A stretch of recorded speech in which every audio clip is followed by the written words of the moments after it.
移植仪者，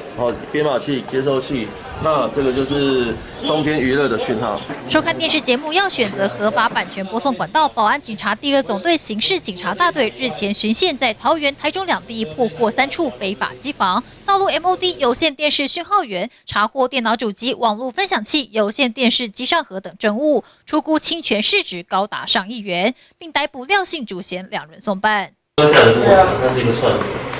警方日前接获多间电视台跟节目单位提告，只有不肖业者盗录讯号后，让民众有可收视非法讯号的机上盒收看，侵犯国内14家频道商跟日本5大电视台的智慧财产权。破获机房内不仅有盗录的数位有线电视节目，还有上百台机上盒同时盗录中，涉嫌违法著作权法重置公开传输等罪行。